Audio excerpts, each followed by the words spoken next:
Hello विद्यार्थियों, नमस्कार। BCA education के ऑनलाइन प्लेटफॉर्म में आपका हार्दिक स्वागत, अभिनंदन। आई होप आप अच्छे होंगे, स्वस्थ होंगे, मस्त होंगे, जहाँ भी है तंदुरुस्ती में है। अभी हाल ही में अधीनस्थ बोर्ड ने टीचर L1 L2 की ऑफिशियल्स की जारी करी थी और आपत्तियाँ भी मांगी थी। तो आज कुछ रूमर्स या पैनिक हो गए थे, बच्चों में क्वेश्चन उत्पन्न हो गए थे, तो उसका अपन आज थोड़ा सा एनालिसिस करेंगे।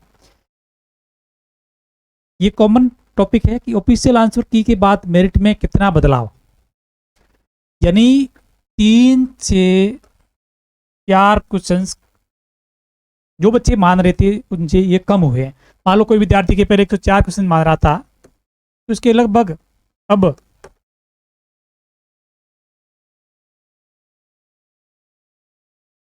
101 100 पर आ गए। कुछ अपवाद को छोड़ के लगभग सभी के साथ में ये हुआ है, यानी जो पहले आंसर स्टूडेंट्स अपने पेपर में क्वेश्चन मान रहे थे उससे 3 या 4 क्वेश्चन कम हो गए हैं। राइट कट आगे। अब कितनी आपत्तियां दर्ज हुई है? एक रूमर्स था, बच्चों में ये मानसिकता हो गई थी कि कितनी ज़्यादा आपत्ति लगाएंगे क्वेश्चन के डिलीट होने की संभावना उतनी ज़्यादा रहेगी। ऐसा कुछ नहीं है। पटवारी एग्जाम में भी बहुत ज़्यादा आपत्तियां लगी थी, परंतु क्वेश्चन वही डिलीट हुए थे जो डिलीट होने थे, कह मानिए। अब जैसे इसकी बात करें अपन, तो लगभग 7 लाख से ज़्यादा आपत्तियां लगी है।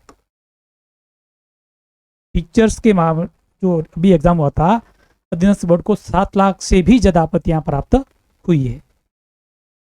किस आधार पर क्वेश्चन डिलीट होते हैं? ये बड़ा अच्छा क्वेश्चन है। कई विद्यार्थियों ने इस आधार पर आपत्ति लगाई। मान लो एक क्वेश्चन है, इसके आंसर ए और बी में कंट्रोवर्सी है कि ए पर ज़्यादा लगाएंगे आपत्तियां तो ये डिलीट हो जाएगा, जबकि ऐसा कभी नहीं होता है। अधीनस्थ बोर्ड या आरपीएससी या कोई भी एग्जाम्स करवाने वाली बॉडी एक नियत प्रक्रिया के तहत ही क्वेश्चन डिलीट करती है। वो आपत्तियां मांगती है, फिर उसका निरीक्षण करती है, ये एक्सपर्ट कमेटी बनती है और कमेटी बैठने के बाद में उस क्वेश्चन का बहुत गहरे से एनालिसिस किया जाता है और अगर वो क्वेश्चन डिलीट होने लायक है तो ही क्वेश्चन डिलीट किया जाता है। आपत्ति की संख्या के आधार पर कभी प्रश्न को डिलीट नहीं किया जाता है, ये आप तय मानिए। इसलिए ऐसे विद्यार्थी जिनके क्वेश्चन अच्छे हैं या ये वो पैनिक में नहीं आया कि आपत्तियां ज़्यादा लगी तो हमारे वाले क्वेश्चन डिलीट हो जाएंगे, ऐसा कुछ नहीं होगा। जो क्वेश्चन डिलीट होने हैं वही होंगे। आपत्ति की संख्या के आधार पर किसी भी सूरत में क्वेश्चन डिलीट नहीं होते हैं। अब एक क्वेश्चन और आता है कि क्वेश्चन डिलीट होने पर मेरिट का निर्धारण कैसे होता है?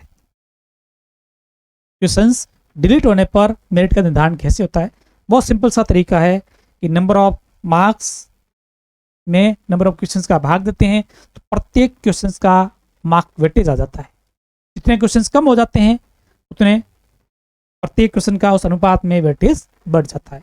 मान लो पर इसकी बात करें, नंबर ऑफ मार्क्स 300 थे और क्वेश्चंस 150 थे, यानी 2 मार्क्स पर क्वेश्चन ये क्वेश्चन वेटेज था। अब मान लो 2 क्वेश्चन आपके डिलीट हो जाते हैं, 2 क्वेश्चन डिलीट हो जाते हैं तो क्या होगा? वही मार्क्स तो 300 ही रहेंगे, कोई फर्क नहीं पड़ेगा। बस इसमें जो भाग है वो 180 का 148 का आ जाएगा। तो जो आंसर है वो इसका आ जाएगा 2.07 समथिंग आ जाएगा। ये सिंपल सा तरीका है। क्वेश्चन डिलीट होंगे तो प्रत्येक विद्यार्थी के लिए समान रूप से भार बढ़ेगा, प्रत्येक क्वेश्चन का समान रूप से भार बढ़ेगा, अंक बार बढ़ जाएगा। पैनिक होने की जरूरत नहीं है। और क्वेश्चन कितने डिलीट होंगे ये भी अपन थोड़ा सा आगे डिस्कस करने जा रहे हैं। टीचर L1 में 2 या 3 क्वेश्चन ही डिलीट होने जा रहे हैं, ज़्यादा क्वेश्चन डिलीट होने की कोई संभावना नहीं है। ये आप थोड़ा सा देख सकते हैं। तो यहाँ अपन बात करेंगे 5-6 क्वेश्चन है जो टीचर L1 में डाउट वाले, उनमें भी 2 या 3 क्वेश्चन ही डिलीट होंगे, ज़्यादा डिलीट नहीं होने वाले हैं। एक क्वेश्चन है विश्वदेवरासो किन भात का काव्य है? विश्वदेवरासो किस बात का काव्य है? ये है प्रेम और श्रृंगार रस का काव्य। ये किसी भी स्थिति में डिलीट नहीं होगा, और इसका ये आंसर होगा।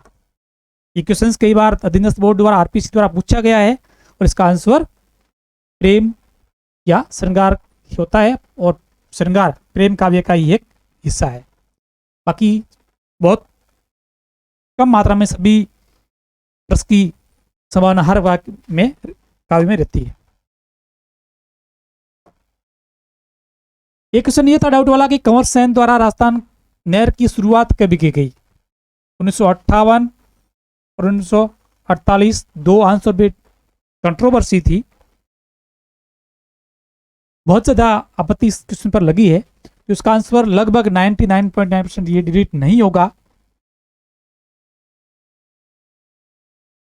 डिलीट क्यों नहीं होगा? तो ये भी क्वेश्चन आया हुआ है। 1948 में बीकानेर महाराजा ने कंवर सेन ब्लॉक को बुलाकर की राजस्थान नहर जो परियोजना थी उसकी डीपीआर बनवाई, प्रोजेक्ट का अनुसंधान कार्य शुरू हुआ और इसी अनुसंधान कार्य के तहत बेहतर कार्य करने के लिए 1956 में श्री कंवर सेन को इस नहर का कार्य डीपीआर का अच्छा कार्य करने के लिए पद्मश्री पुरस्कार से अवार्ड से सम्मानित किया गया था। अब 1998 से उसका शिलान्यास हुआ था, यानी कार्य पहले प्रारंभ हो गया था। शिलान्यास का नहीं पूछा है, कार्य प्रारंभ का पूछा है, तो ये क्वेश्चन भी डिलीट नहीं होगा। 1948 का आंसर सही होगा। मरु राष्ट्रीय उद्यान किस जिले में स्थित है? मरु राष्ट्रीय उद्यान राजस्थान का सबसे बड़ा उद्यान है, 3160 वर्ग किलोमीटर में फैला है और इसका अधिकांश भाग जैसलमेर में है और कुछ भाग बाड़मेर में है। ये क्वेश्चन भाषा की दृष्टि से डिलीट लगभग होने की पूरी संभावना है।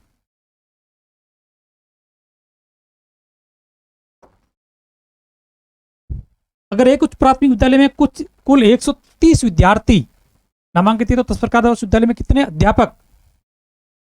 नंबर ऑफ टीचर्स पूछा है तो ये 4 होगा।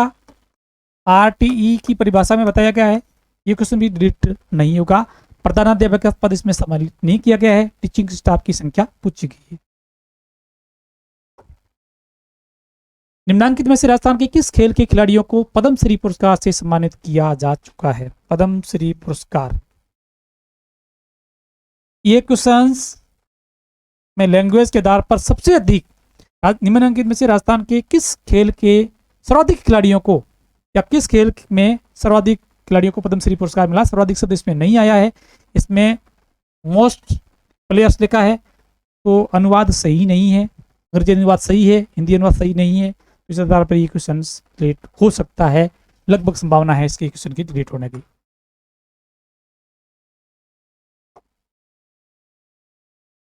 दो या 3 क्वेश्चन डिलीट होंगे, ज्यादा क्वेश्चन डिलीट होने की संभावना नहीं है। अब थोड़ी सी अपन बात कर लें। मान लो एक विद्यार्थी ने क्वेश्चन का गणना कैसे की जाती है। मान लो एक विद्यार्थी ने 133 क्वेश्चन अटेंड किए। अब इसमें से इनके ये क्वेश्चन सही है, 110 क्वेश्चन राइट है,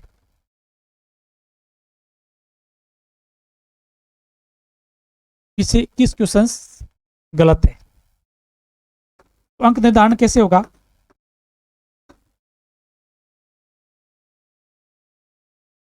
सिंपल सा तरीका है,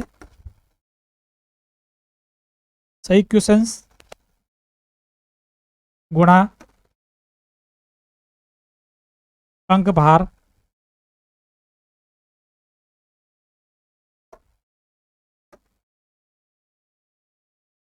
और इनमें से माइनस हो जाएगा गलत क्वेश्चंस गुणा उनका अंक भार। उसका अंक भार हमेशा 1/3 होगा। यानी यहाँ पर 21 क्वेश्चन है, या तो सीधे आप 7 क्वेश्चन का मान ले तो 2 से गुणा जाएगा, या 21 को करोगे तो 21 गुणा 0.666 होगा। इस प्रकार से मेरिट का निर्धारण किया जाएगा।